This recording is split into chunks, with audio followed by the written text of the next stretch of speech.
Welcome into A to Z Sports Prime Time on a Tuesday night. Hope everybody's having a great evening so far. A new offensive coordinator. That is exactly what the Tennessee Titans are getting. A internal hire. What is that now? Fourth internal hire of a coordinator that Mike Vrabel has made. Every time he has needed to replace a coordinator other than his original staff, he is hired internally. So Tim Kelly, it's like the Jacksonville fans holding up the signs in week 18. It was always Jacksonville. It was always Tim Kelly. So now Tim Kelly, promoted from passing game coordinator, is the next Titans OC. Tonight, we're going to talk about how you feel about it. I know I saw a variety of different reactions on the internet afterwards. I was in Mike Vrabel's press conference Zoom, and we'll play some clips for you later on that way because Mike had a lot to say. We spent about 45 minutes with him. A gone viral video also has to do with a ton of other changes on the Titans coaching staff because they've not just hired a bunch of new people, they've changed around a lot of people's jobs as well, which is fascinating given that internally this is still the way that they want to go about things. I have some thoughts on why that might be, but first we have to share the show.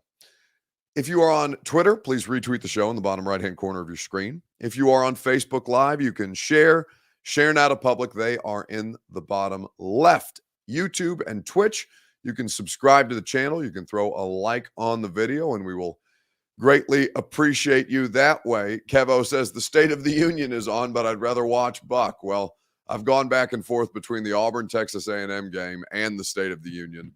I've got both DVR'd because, we like to be well-rounded. Once you've shared this show, you can go ahead and get this thing going. B. French says, what is also fascinating is that you promoted Robert to producer of the show. That's an internal hire. Oh, no. I played by the Rooney rules. I outsourced from a previous position, the way that Mike Vrabel has in Houston, and I brought in another person to work for a different organization that I also happen to work with. So, not an internal hire because Robert Walsh didn't work at A to Z Sports until we made it happen.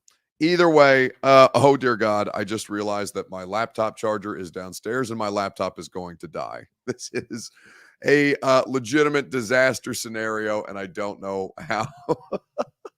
how to do this. Here's what I'm going to do. I'm going to let you hear from Mike Vrabel on hiring Tim Kelly, and I'm going to sprint and grab my charger. This was the head coach on the new OC.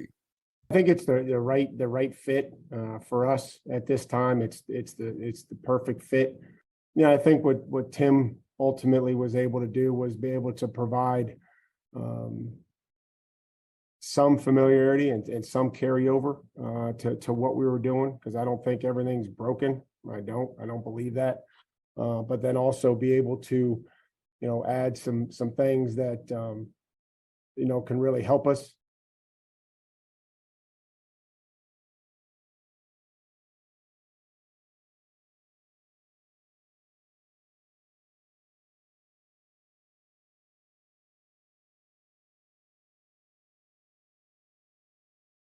So that's Mike Vrabel talking about the hiring of offensive coordinator Tim Kelly. If I'm out of breath, please forgive me. I just had to run downstairs to my kitchen. Either way, Mike Vrabel on the hiring of the new OC. So how does that make you feel? One word to describe it. It's your Two Rivers Ford take. It is made possible, as always, by our friends at Two Rivers Ford. Two Rivers Ford is where you go for the best car buying experience humanly possible. They have 2023 model year Fords available right now at the dealership in Mount Juliet, and they will always go above and beyond to make sure you get the best value because they always sell their new non-specialty Ford vehicles below MSRP. Two Rivers Ford in Mount Juliet or online at tworiversford.com. So, as we look at what Mike Vrabel had to say about this and we consider the way that you guys reacted, I shouldn't say that I was surprised to see the way that the discourse went about. But looking at the circumstance for the Titans, Mike Vrabel described it as the perfect fit. Now, Mike has always promoted his coordinators internally. So you have to look at it from a variety of different angles, and I wrote about this today at A2ZSports.com. Matt LaFleur and Dean Pease were the first two coordinators that Mike Vrabel hired when he was hired as the Titans head coach. Then they promoted Arthur Smith after LaFleur took the job to be the next head coach of the Green Bay Packers. Dean Pease stuck around another year. Dean retired and then unretired, but they replaced him with who? Shane Bowen, who was the outside linebackers coach at the time, already on the staff. They did the same thing when Arthur took the Atlanta job with Todd Downing. Now they've done exactly the same thing with Tim Kelly. They always have thus far promoted their coordinators internally. And so Mike Vrabel clearly values institutional knowledge that way. That was the question that I wanted to ask him earlier today.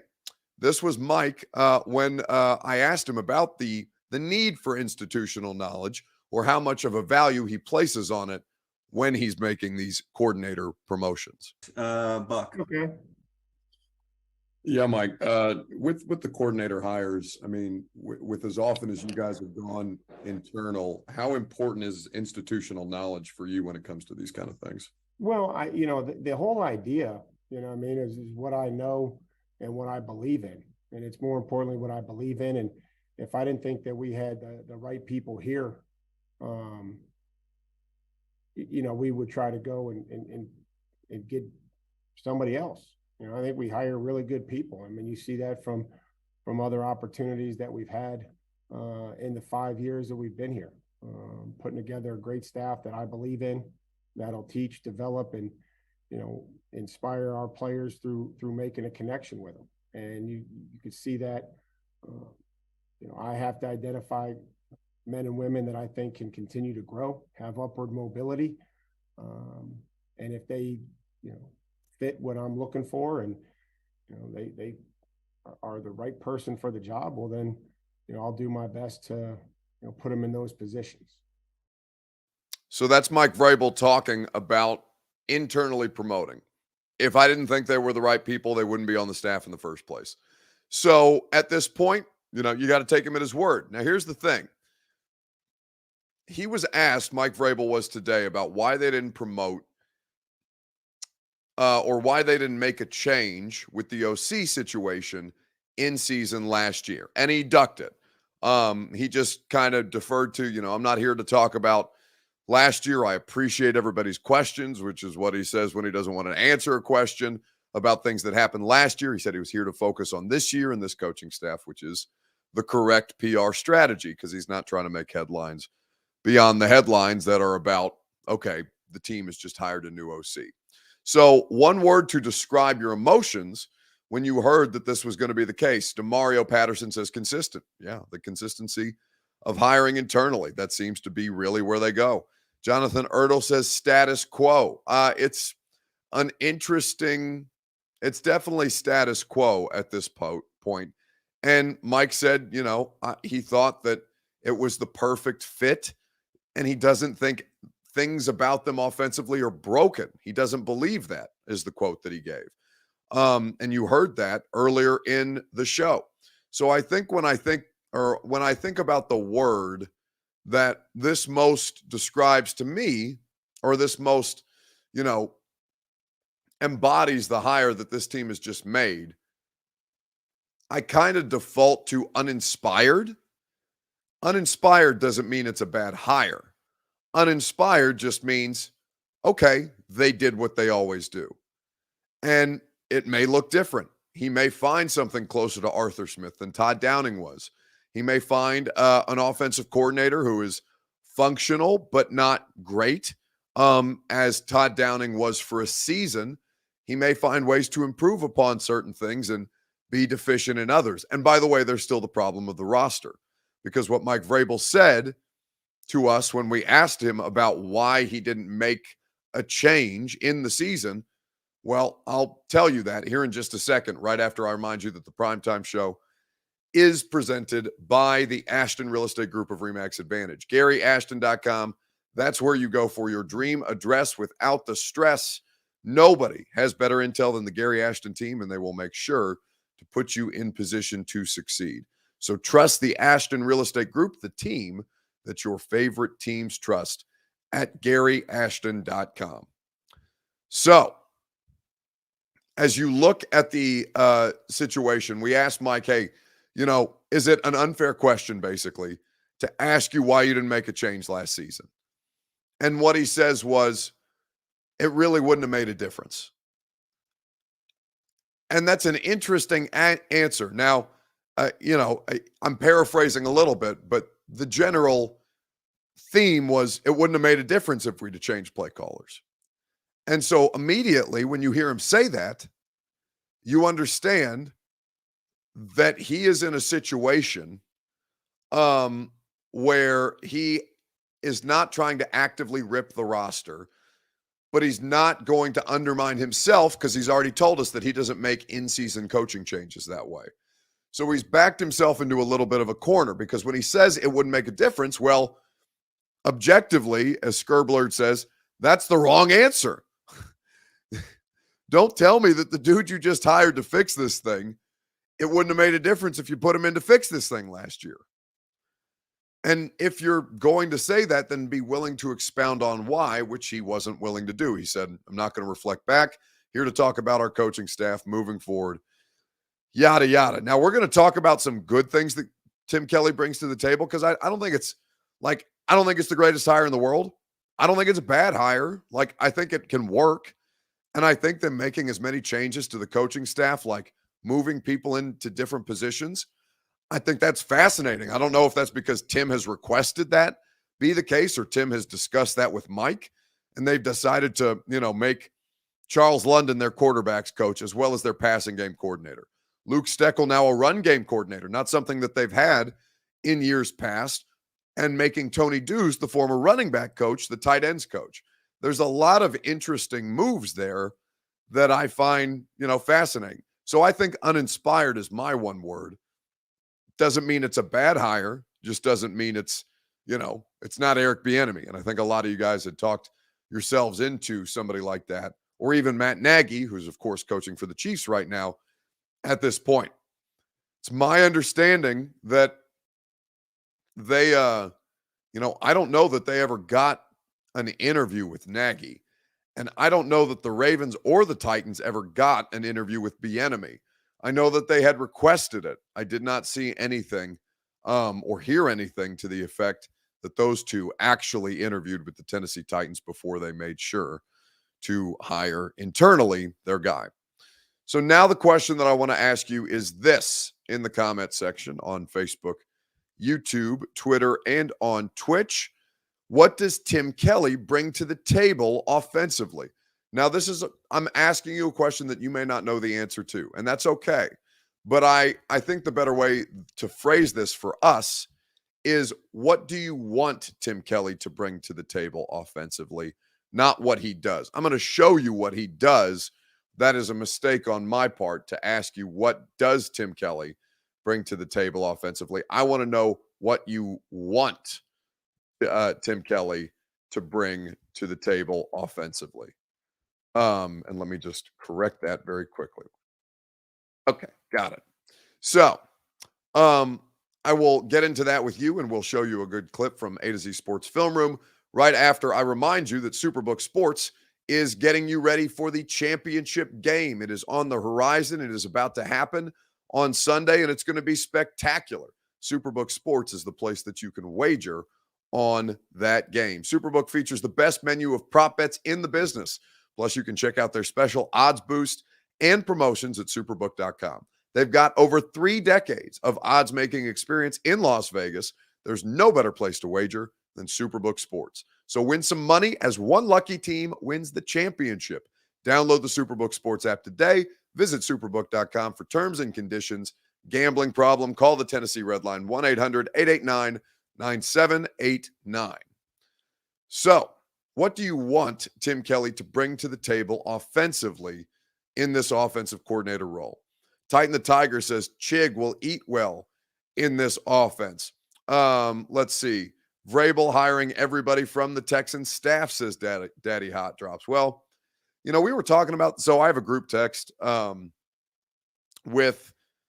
4 of the Titan, or I guess 4 including myself, like the for Titans people that I talk to on a regular basis, like media people. Not that I don't talk to all my colleagues and friends, but like the group text is Kaharski, Tehran, and Joe Rexroad and me. So always we are peppering each other with texts, either making fun of somebody else's questions or making fun of one of our questions or making fun of an answer that somebody has given us that's not really an answer. And so when we were talking about this today, I believe it was Kaharski brought up the idea of Vrabel kind of getting away with a little bit of old boys network stuff. And he doesn't get hammered with it a lot because a lot of his, highest level people are people that he has worked with in years past and in stops past. And, while that's true, I think you have to look around the league and say, well, who's not really doing that at the NFL level? There's always players or coaches that end up on staffs with people who they've known from previous stops. Always. That's the case. It's just a rate of how much, what percentage of the staff is made up of people who have previous experience with the head coach. Shocking to no one, there's nepotism in football, right? It happened with the Titans. Dean Pease got hired here, and a big selling point for him was the idea. Robert, a Ravens fan, will remember this. He wanted to work with his son. Well, his son Matt was a nice enough guy, but his son wasn't good enough to keep Dean Pease around and take up a quality control job. That guy ended up going back to coach high school and out of the NFL. But Dean Pease loved the idea that he was going to get to work with his son. And so Mike Vrabel felt that was a selling point to get him out of retirement, put him on the staff, right? Defensive quality control coach, not that deep. The dude's coaching high school. So with all that being said, it happens everywhere. Bill Belichick, for God's sakes, Matt Patricia and Joe Judge are continuing to get jobs in that organization. Joe Judge isn't even being fired. He's just having his responsibilities taken away. And apparently he was horrid at them. There's all manner of places where you look around and this happens across the NFL. But I do think that, it's something to keep in mind. So what do you want him to bring to the table is the question. Well, what I want to see is a more efficient version of the Titans passing game.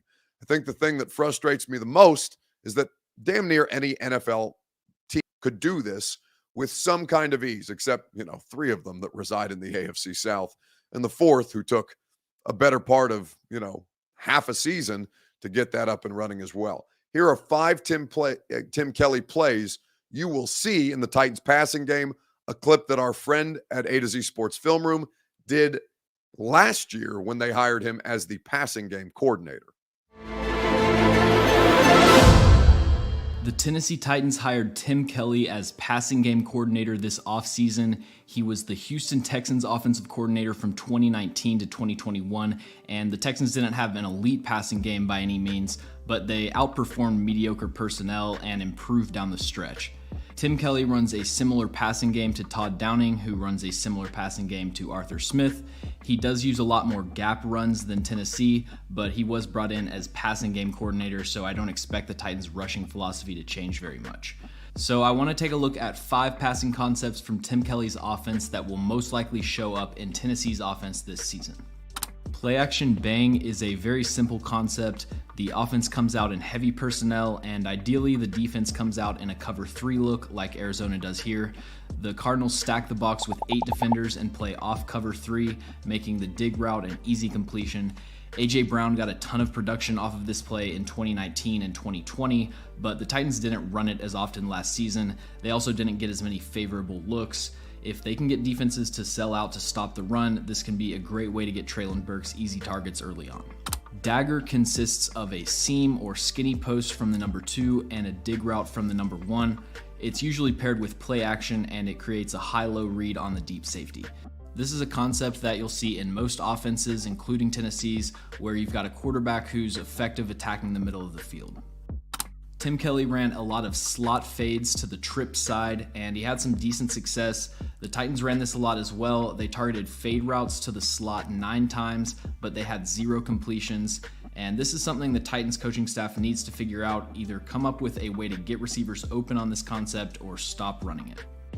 Arches was popularized by Mike Martz when he was in St. Louis, and it's an absolute cheat code if you're facing man coverage on 3rd and short. It's one of those trendy passing concepts that all the good play callers seem to run. The first route is a quick drag inside, followed by a slant that stems outside and crosses the face of a defender in off coverage. Players like Kyle Phillips and Chig Okonkwo, who can make really quick cuts on these short in-breaking routes, those are the players that I want to see Tim Kelly and Todd Downing feature in this concept. Slay is another quick game passing concept that's really effective in short yardage situations.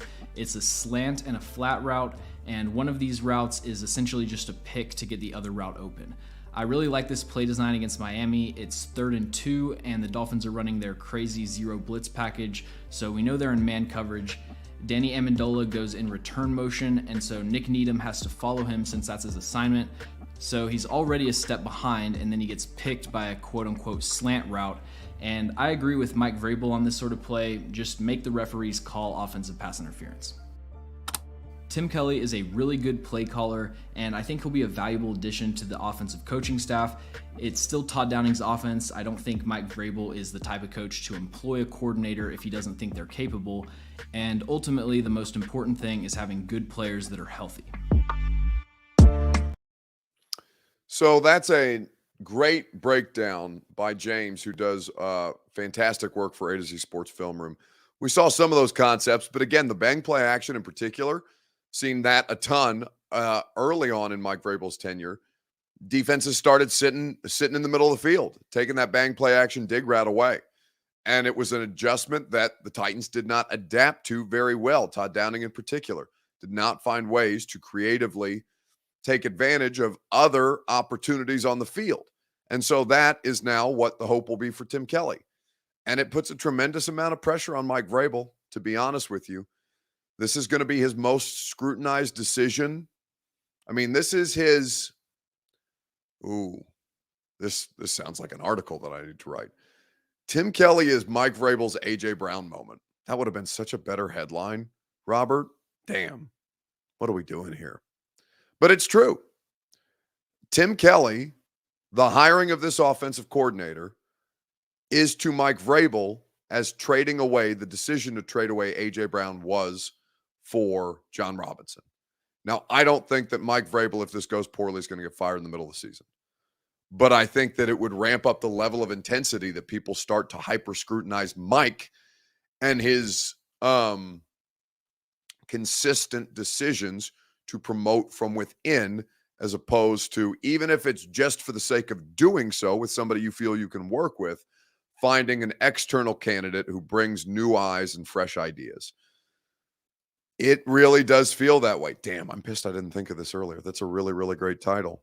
I'm going to have to write that for A2Zsports.com. So, you're hearing me flesh out my thoughts for this later on. But I think that at this point, Mike Vrabel's decision on the offensive coordinator is going to be discussed and debated more than nearly any other decision he makes this year. So we will see how that goes as far as this is concerned. But right now, he's gonna have a lot of eyes on him. Frankie says build around Malik and pick Jackson Smith and Jigba as our number one pick. I don't know why it has to be in all caps. I'm not interested in building around a quarterback who can't play in the NFL right now, and a wide receiver who's had kind of some health problems that are not ideal. But we'll see. Anyway, let's do a gone viral video. What was the most impactful coaching staff change or hire that the Titans announced today? We'll talk about it together in the comments on Facebook, YouTube, Twitter, and Twitch right after I remind you that the Primetime Show is made possible by True Math Fitness in the Gulch. True Math Fitness is where you go for your first workout, free as a Middle Tennessee resident. The workouts are incredible. I love them. I like the personal training. The next time I'm going to be at True Math, I want to see at least one of you there with me. 6 a.m. Thursday at True Math Fitness. It's a full body workout with an upper body focus. It's with their head trainer and the owner, Worth, who I think does an exceptional job. He's also a diehard Titans fan. So come work out with us for 40 minutes. Hang out. We'll talk some ball after the fact. TrueMathFitness.com, where your first workout is free. So, what was the most impactful hire that the Titans made today? William Young says Chris Harris. D. Good agrees. Finally locking him in. Yes, that was something that was not a certainty Major Keys agrees at this point. Chris Harris, a lot of you guys talking about Chris Harris. That's interesting. Now, I've heard good things about him. I talked to some people in Washington. In fact, I'm blanking on his last name. Zach, he is their Washington Commanders like official writer. He's their Jimmy Wyatt. Forgive me, I'm botching the title, but spoke to him because he's actually a local guy and listens to the radio show, and I think occasionally pops in on prime time. Anyway, he had DM'd me some very, very positive perspectives or opinions on the work that Chris Harris does, and a lot of things that he got credit for in Washington that were directly a result of his work there. Now, we'll see how that ends up happening, and I think there's a lot of good options to choose from. Just to kind of run through the list, because it is a long list of moves that they've made. So they elevated Tim Kelly, which we know. Then they added to the staff Charles London, Chris Harris, Lori Locust, and Justin Hamilton. So Charles London is the pass game coordinator and the quarterbacks coach. Chris Harris as a defensive pass game coordinator and cornerbacks coach. Lori Locust as the defensive quality control coach, specifically with a focus on defensive line. Justin Hamilton, also a defensive quality control coach. They moved some guys around. Luke Steckel, the former tight ends coach, is now a run game analyst. Justin Houtailing, I think is how I pronounce it, is the offensive line coach, replacing Keith Carter. Pat O'Hara, the former quarterbacks coach, is now the pass game analyst. And Tony Dews as the tight ends coach. After being the running backs coach, they still do not have yet a running backs coach. So it's a lot of different stuff, right? And an interesting amount of movement around the coaching staff internally. So I will say that a lot of these are going to play important roles, but I don't think when you talk about terms of impact and take that impact out to a variety of different meanings, I really do think that Mike Vrabel hiring Lori Locust, that's going to be a tough one for me this year, as a defensive quality control coach is a really unique thing and the first Titans female coach in the history of the franchise. Well, I thought her knowledge was excellent. I enjoyed our meetings that we were able to have at the Senior Bowl. She's done it. She's got experience in this league, and excited to be able to bring on somebody that's worked with a lot of great players and been around great defenses in Tampa. So that I know that she'll primarily start out working with the outside linebackers. I think that her and Ryan Crow will make a great team, and he'll help her as she transitions to working with the outside linebackers. So Eric Garst says, what's Lori Locust's background? Got it that time. And I have a friend in Tampa who I texted for some, she works with the Bucs, and I texted for some insight. So she's helped coach one of the best units on their team, the defensive line. Their run defense was so good because of the defensive line consistently. She was always respected as a coach and can talk shit with the best of them, is the information that I got out of Tampa Bay. So it's a critical unit. There's obviously their most important defensive player on the defensive line, Jeff Simmons, and Mike Vrabel said that primarily her work is going to be with the outside linebackers to start. So we'll see how that develops. But I think in terms of wide-ranging impact, that is one that comes to mind for me. Looking at the Dion says, Bucky ran to the kitchen earlier. Why don't you go apply for the running back coaching job? Listen, that's hard. That was a 44-second clip. I ran. I am upstairs in my home. It's not a big home. It's one of these tall and skinnies, but it's literally below me. So I had to run down to the other end of the house, run down the stairs, run to the other end of the house, get the charger out of the kitchen, run back up the stairs, and be here by the time that the clip ended, and not sound completely out of breath. So you know what? Despite being unprepared, I thought we pulled it off. Bleep you, Dion. But also, no running backs coach for me. Somebody asked, I gave Eric her background. MB, Buck, is O'Hara also still the quarterback's coach as well as the pass game coordinator? Okay, so he's not the pass game coordinator. And I know that's kind of confusing. He's a pass game analyst. So Charles London is the pass game coordinator and now quarterback's coach. He assumes that role from O'Hara. Pat O'Hara now moves to a passing game analyst, which gives Pat more impact on the plays, the offense itself, rather than having him specifically focus on the quarterback position group. So London is now taking that role, and O'Hara will stay on the staff in a different role. We will see how this goes. So that's going to do it for us tonight. We're going to talk about it, I'm sure, for 3 hours on the radio show tomorrow. Radio show is going to be a good one. We've got Charles Davis of CBS Sports, VFL, and their CBS analysts. We will also have Mike Miracles, Mike Herndon, to react to the news and break down some of the things that he likes and doesn't like about the Tim Kelly hire. So join us from 10 to 1 on 104.5 The Zone. Robert, Lucas, and I will also have our dumbest thing in sports. We'll have a great time. Stephen King says Buck's tired. I absolutely am. It's been It's been a bit of a day. It's been a bit of a football season day. I haven't had one of those in a while. My body has to readjust to press conferences on the fly and breaking news. But it's great, and it's a solution. And now we have tangible things that we can talk about moving forward at this point. See you guys tomorrow on A to Z Sports Prime Time. Are you surprised to hear that? Certainly not. The first year we took it to the limit. And I was in Miami with my new beach house. Well, it was a couple minutes from the beach. It's been 20 years since then. We haven't been too strong in the last few years. Oh, we've been strong. We're just playing by the rules. You can't have a newcomer come in and steal a show.